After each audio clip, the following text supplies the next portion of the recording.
Hey friends, it's Vanessa. We are back with another episode of the Kirkpatrick Podcast.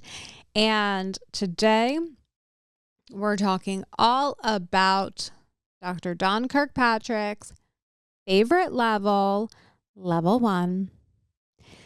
Level 1 reaction is where we measure satisfaction, engagement, and relevancy. And it is the most measured level, the most bashed level, the level that gets, level 4 and level 1, man. A lot of people talk about a lot about those levels. But I've got a little bit of a hot take. I think it is the most misunderstood level. All right, I'm going to get some people are going to feel some type of way about me after I talk about this, but here we are. And if you are my people and you believe this too, can you please let me know? I want to know who my people are. I don't hate level 1 metrics.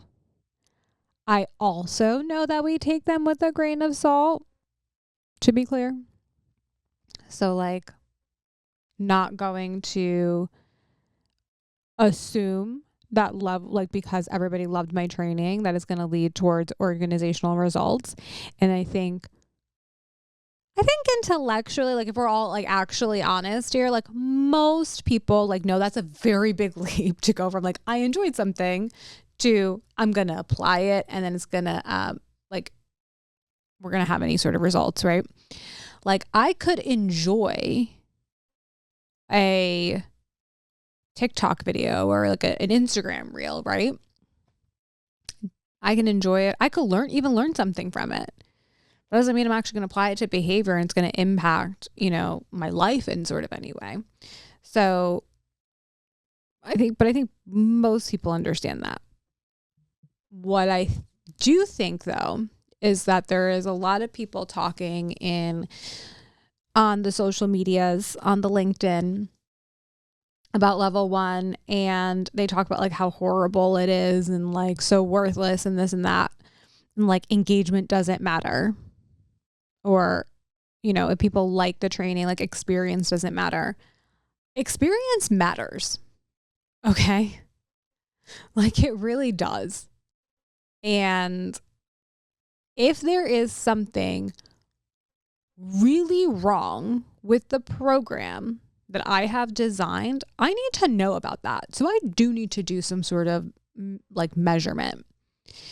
Where the problem is that that's where we stop in terms of measuring, because survey tools are things that we know very well. It's easily understood, and it's the systems do a lot of the analysis for us, and there's templates to follow, so it makes it a lot easier, which is a hot take as to why I think that people don't do level 3 and level 4, because we have to really think about how to do level 3 and 4 for programs. There's not a cut and paste solution for everything.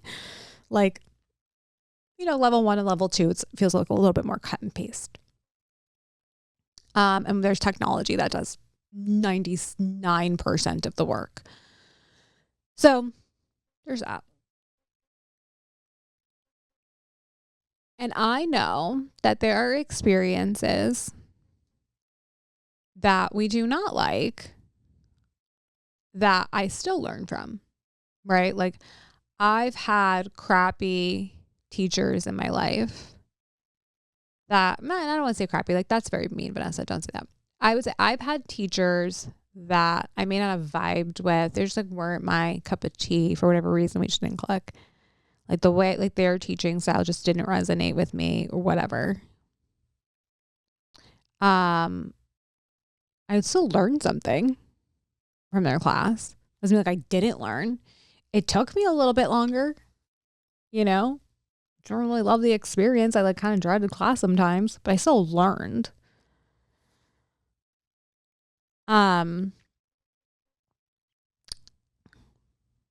And even with that, I still think as a professional and as a business owner, right, that like has training and delivers training, I still think it's important to know how is the experience.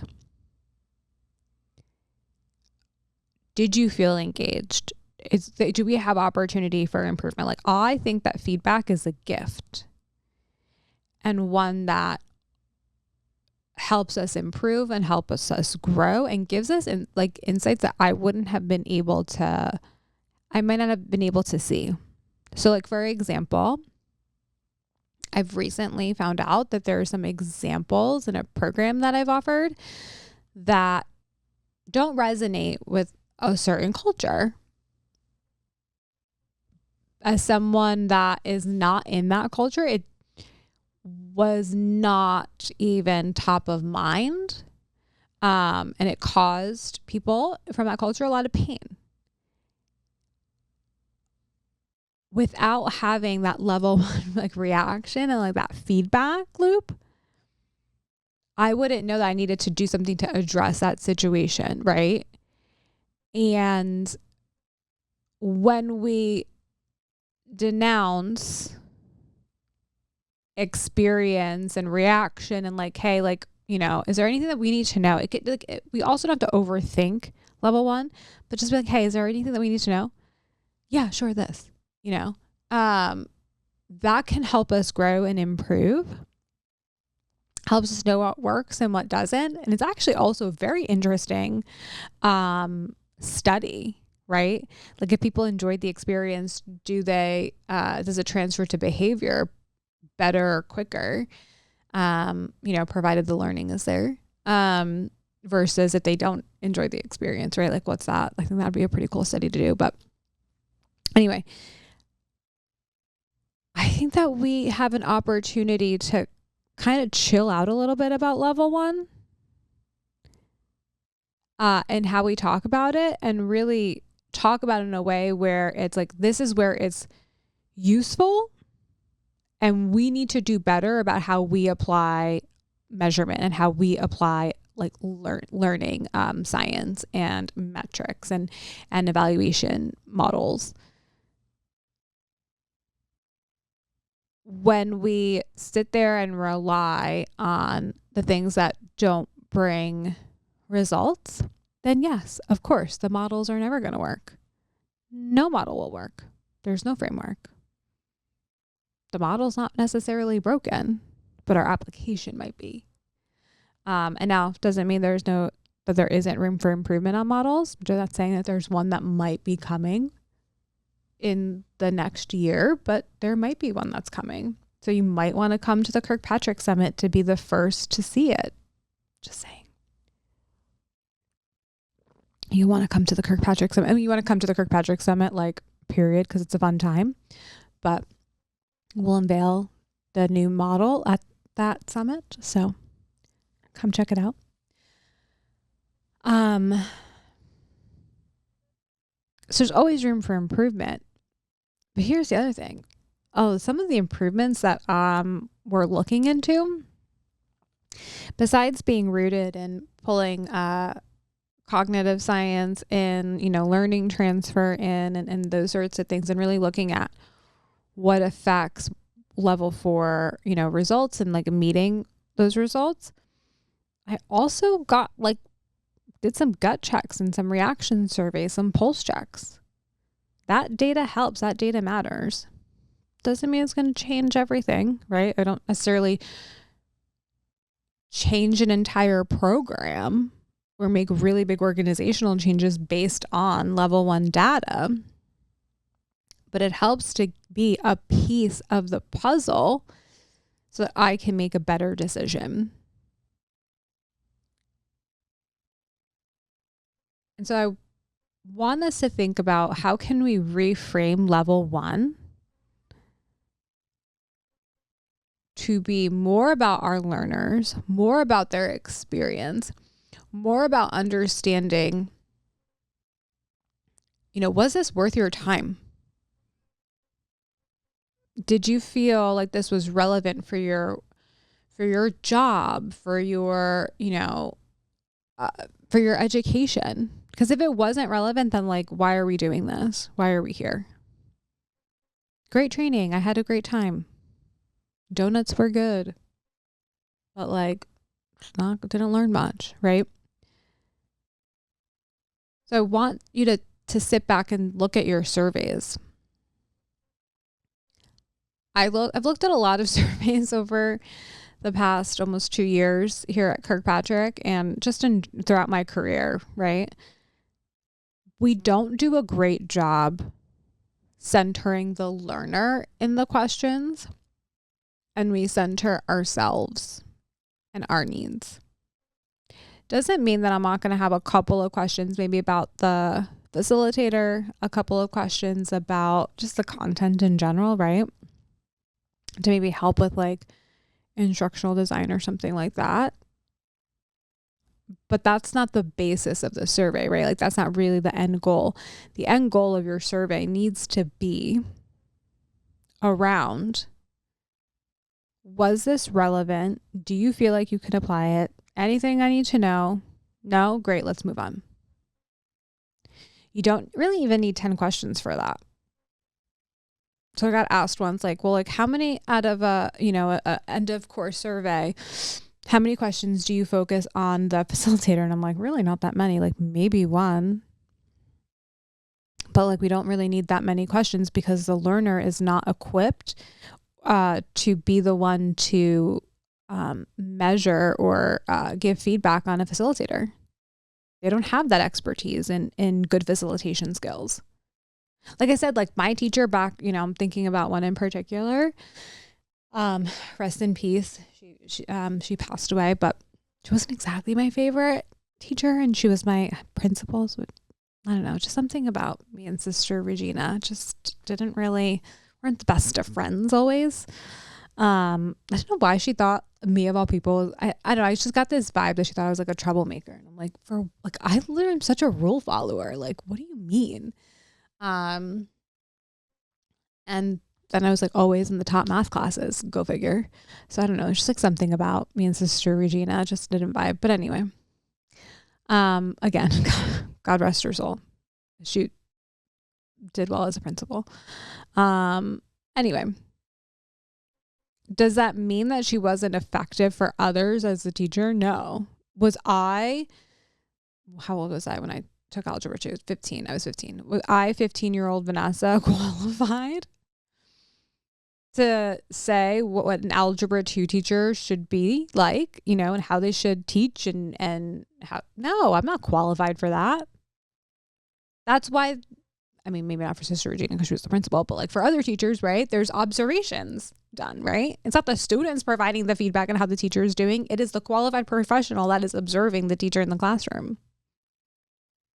And yet our surveys are a lot more focused on how the facilitator did.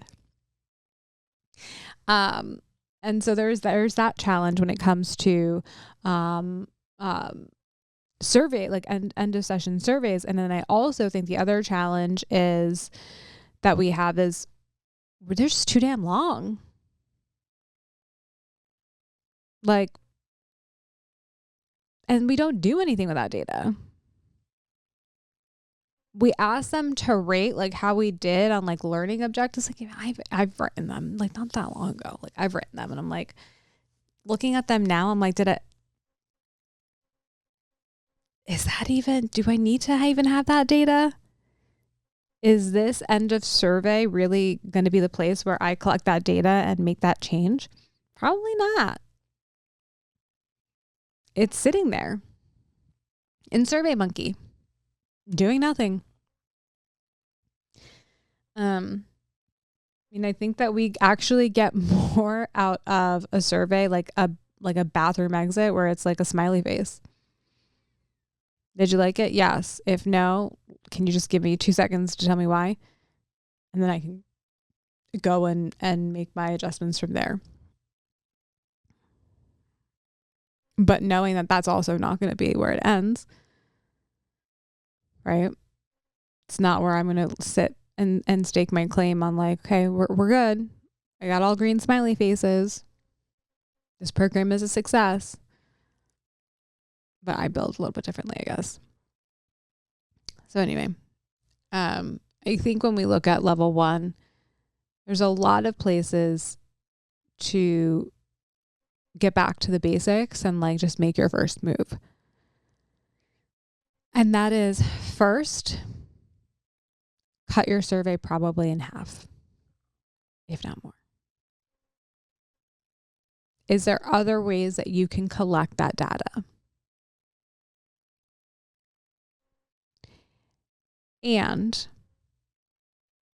only ask questions that you intend to do something about. You hear me talk about this a lot. If you're an avid listener of the podcast or see me speak, people have survey fatigue because for multiple reasons, but one of the big reasons is that we don't close the loop on feedback. We don't action on feedback. Survey data gets collected, feedback gets collected, and then it goes to live in like a survey monkey black hole. And that's where it dies. Nothing changes. Nothing gets actioned on. And yet there is so much opportunity in survey data. There are so many things that we can change if we actually sat and looked at it. And folks will say, well, my response rate is low. That's data. That to me, like when someone says to me, hey, I have a low survey response, that gives me such a great starting place to help diagnose why. Is it that there's too many surveys going out? Is it that your survey was one of 7 that got sent from different departments throughout the week? Is it your survey was 70 questions long? Is it that your survey was just not top priority? Is it that they don't remember anything about your training, that they don't feel qualified to give you a response? Do they not have enough time? Like there's so much information and richness of data you can find out because they don't respond. And so I challenge you to really think about like, what are we doing with the data that we're collecting that's actually making a difference in people's lives? And it's actually making a difference in the work that we put out there. And are the things that we're asking folks, are they qualified in order to do that?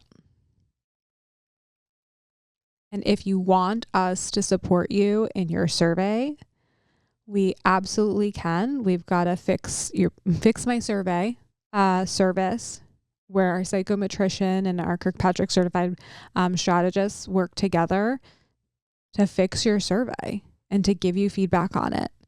And to get you out of providing surveys that are leading, not giving you accurate data, that are not giving you any sort of insight that you can action on, and adjusting it so it can do those things. And learning along the way, right? It's not just about us doing the work all the time. It's providing you with the education while we work alongside of you to say, these are the reasons that we're making the choices that we're making, and giving you the recommendations that we're recommending so that you can make better decisions in the future. With that, friends, that is the end of March Madness, and probably the only March Madness your girl will ever do, because I'm not a huge sports gal. I should have worn a basketball jersey today. Darn it. I should have worn one every time. I love a theme. I wasn't thinking. I'm sorry. Next time we do a theme, I will come correct. But I'd love to hear from you. Which is your favorite level? Where are you starting on each of the levels? What's your one move, your one takeaway from this series that you're going to start with? And I will catch you all on the next episode.